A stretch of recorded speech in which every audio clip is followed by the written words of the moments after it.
Welcome to the Beat Sessions, your place for all things music. I'm your host, Mitchell Weary.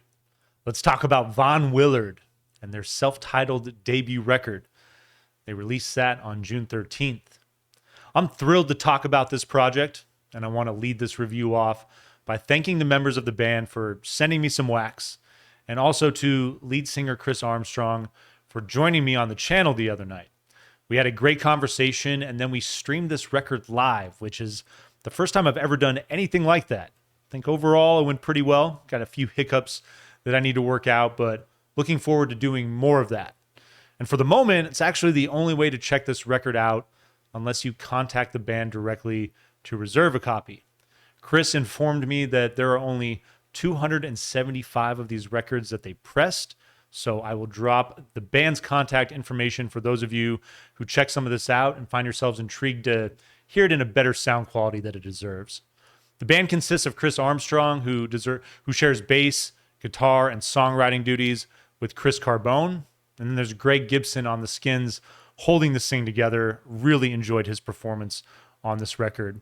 These guys came together in Santa Cruz, California back in 2018 after playing together in a band called the Tavern Men, and moved into this project and ultimately chose to keep it together with the goal of delivering an album after Armstrong relocated to Colorado about 3 years ago. It's a good thing that musicians are not strangers to working remotely anymore. And I'm really enjoying the hell out of this project. And I think the biggest attraction for me is the classic approach to making rock and roll music. I'll be the first to admit that for roughly 6 decades now, artists have been incorporating synth elements, strings, horns, experimental production, and countless avant-garde elements amongst many other creative bedrocks that have fleshed out and have become staples of the rock and roll sound as we know it. And I love all of that.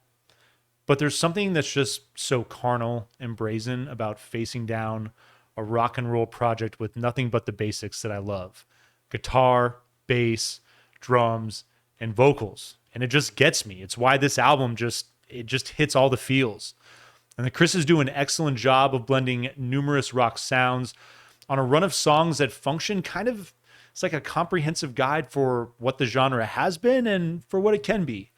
The album works with a heavy alternative rock sound along with a grunge sound as well, but I love that you can still hear the influences of early rock and roll. Think like Chuck Berry, Buddy Holly, into surf rock, garage rock, and rockabilly as well, and then on into punk.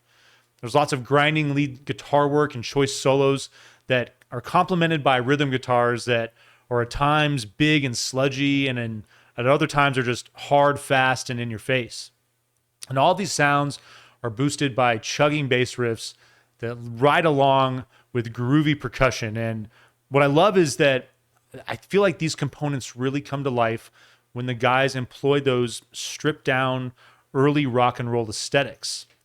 And there's the do-it-yourself ethic from all of these guys that I find to be outstanding as well. And it was a fun topic of conversation during my interview with Chris. He stated that the guys didn't really know anything about the recording and mixing process, but that learning how to make all of this happen with the limited tools that they had at their disposal just revealed how tight their chemistry is and how much more they want to continue to do this. And I love a good band dynamic. It's what I'm feeling here. The rawness and the production fits the feel of their music, and it really works well with Chris's wiry and nasally vocals that are reminiscent of 90s alternative music and work with some really catchy hooks that bring these tracks to life. I think there's a fun balance of themes too. There's moments where they get serious and the storytelling is dark and brooding. And then there's other times where they're just kind of gooping off. And I love the balance. This thing kicks off with Lo-Fi Mofo, opens with a driving post-punk style riff that kind of reminds me of Interpol. It's what hooked me right in from the go on this thing. There's bass, drums, and staccato rhythm that hits to build on the drive of that lead riff, establishing a sludgy post-grunge feel in this song. Chris's vocals follow shortly after, and like I said, they're a bit raspy, a bit nasally and pinched as well, and open up in fantastic fashion with the hook and the chorus. It's straightforward rock that rides solid instrumental and vocal hook. My only regret is that they didn't go with just the full-on Mother or to open this thing up. I think it would have fit the album and its aesthetic. Your second track is entitled Elemental. Get feedback that opens up this searing riff with a driving punk rock rhythm. There's the layers of guitar back off to showcase thick grinding bass and big drums with a screechy lead riff that goes back and forth with the vocals through the verse. Chorus ups the energy, bringing big layers of rhythm guitar that lead into solos that bridge the verse. I feel like it's kind of a common theme with their songwriting structure. Finishes big with a focus on the lead guitar, but definitely a highlight for me on this record. Your third track is entitled Satan Doesn't. Mellows things out with a slower tempo and a lead riff that evokes this brooding sense of like 90s alternative balladry. The lead riff drops as the vocals go to work over a rhythm-driven track, and then you get a mellow solo that bridges into the second verse and features some gentle staccato rhythm guitar for a few bars. The track maintains a sense of restraint as it moves back and forth between guitar and vocal-led sections, but it's a cool moment on a record that really does find a lot of energy for the most part. Your fourth track is entitled Granny's Cranny, probably my favorite title. Brings the energy back with a driving rhythm section and lead guitar. Taps back into that sludgy energy too with solid riff work and a bit of punk rock edge as well. Great call and response vocals in what feels like a pre-chorus, and then it leads into a brief solo that ushers in a fantastic chorus that has this dominant Eastern influence that kind of reminded me of Offspring. I love this part of the track. It does a second go around on this progression, leading into a coda that closes in similar fashion the way that the track opens up. Moving into your fifth track, moving on, and during the live stream, I didn't hear Chris try to make a comment. I was moving back and forth between headphones, and I just thought that with the song title in that moment, it was hilariously fitting and really cracked me up. I really dig this track, though, with big drum intro that ushers in a lead riff. That's going to duel with the second guitar after a few bars. This track has that riff-led classic rock feel that has bits of surf rock and bossa nova influencing it as well that I absolutely enjoyed. I love the pop sensibility that this track harbors as well.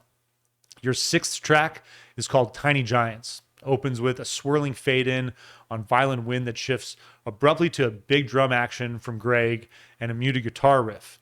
Vocals hit to continue the drive into a pre-chorus and a chorus that adopts a really catchy surf rock feel and an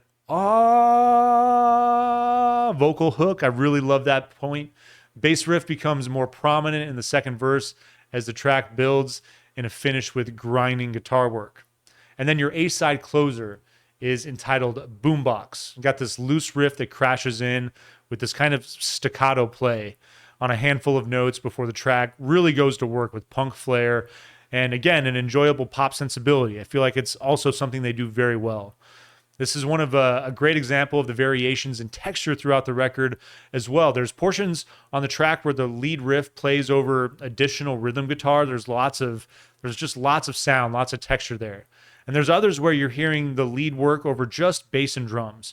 It's minimal and stripped down, and it really gives me this feel of what early rock and roll was like. Your B-side is going to kick off with a track called The Rising. Song number 8 opens with this thick driving bass and a sick surf rock riff that taps into Eastern influences as well. It suits the lyrical content perfectly, a gloomy story of a doomed captain and his crew, and a dark edge that works in contrast with lighter elements on this track. I really like the balance here. Then it fills out and gets a bit heavy, moving into the chorus with a great vocal hook and a nice riff that bridges the song back to its verses. One of my favorites on this record, though. Your ninth song is entitled One Way Ride. Hits with fiery punk rock energy right out the gate.